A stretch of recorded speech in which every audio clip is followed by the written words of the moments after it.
ഇനി പോകുന്നത് ഇന്നലെ പ്രധാനമന്ത്രി നരേന്ദ്രമോദി കേരളത്തിലെത്തി. അതിനു മുൻപ് അദ്ദേഹം ചെന്നത് ലക്ഷദ്വീപിലായിരുന്നു. അപ്പോൾ ലക്ഷദ്വീപിലെ സന്ദർശനത്തിനിടെ മനോഹരമായ ചില കാഴ്ചകൾ കൂടി പ്രധാനമന്ത്രി നമുക്കായി സമ്മാനിക്കുന്നുണ്ട്. സ്നോർക്ലിംഗ് ചെയ്യുന്ന ദൃശ്യങ്ങൾ, ചിത്രങ്ങളൊക്കെയാണ് പ്രധാനമന്ത്രി പങ്കുവച്ചത്. സാഹസികത ഇഷ്ടപ്പെടുന്നവരാണ് നിങ്ങളെങ്കിൽ ലക്ഷദ്വീപ് പട്ടികയിൽ ഉണ്ടായിരിക്കണമെന്നാണ് പ്രധാനമന്ത്രി ഈ വിനോദസഞ്ചാരം ഇഷ്ടപ്പെടുന്നവരുടെ മുന്നിലേക്ക് വയ്ക്കുന്ന ഒരു അഭ്യർത്ഥന.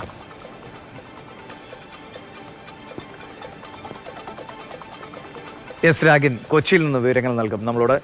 രാഗിൻ, മനോഹരമായ കാഴ്ചകളാണ്. സ്വാഭാവികമായിട്ടും എല്ലാവർക്കും ഒരു ധൈര്യം ഉണ്ടായില്ല. കടലിൻ്റെ അടിയിലേക്ക് ഇപ്പോൾ എത്രയൊക്കെ സുരക്ഷാ സംവിധാനങ്ങളുണ്ടെങ്കിലും കടലിൻ്റെ അടിയിലേക്കൊക്കെ പോകണമല്ലോ. കാഴ്ചകൾ മനോഹരമാണ്. ലക്ഷദ്വീപ് അങ്ങനെയാണ് സഞ്ചാരികളെ ആകർഷിക്കുന്നത്.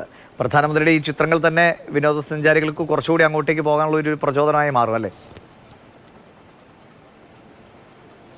അതെ അതെ അതെ മുൻപ് ഈ മഹാബലിപുരം ബീച്ചിൽ പ്രധാനമന്ത്രി പ്രഭാത സവാരിക്ക് ഇറങ്ങുമ്പോൾ ഒരു പ്ലാസ്റ്റിക് കവറിൽ മാലിന്യവും മറ്റും ശേഖരിക്കുന്ന ഒരു വീഡിയോ അത് ഭയങ്കര വൈറലായിരുന്നു.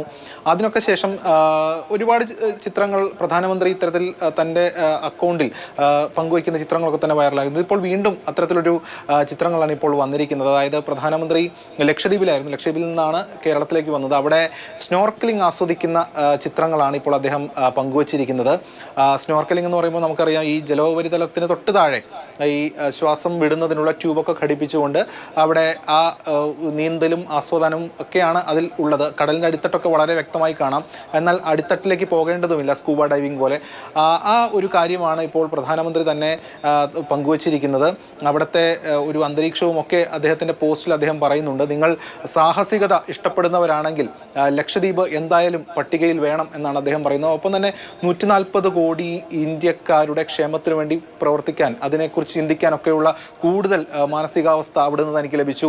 അവിടുത്തെ ഒരു പ്രകൃതി സൗന്ദര്യത്തെക്കുറിച്ച് അദ്ദേഹം പങ്കുവയ്ക്കുന്നുണ്ട്. ഒപ്പം അവിടുത്തെ ഒരു ശാന്തതയെക്കുറിച്ചും അദ്ദേഹത്തിൻ്റെ പോസ്റ്റിൽ പങ്കുവയ്ക്കുകയാണ്. അത്തരം കാര്യങ്ങളാണ് പ്രധാനമന്ത്രി പറയുന്നത്.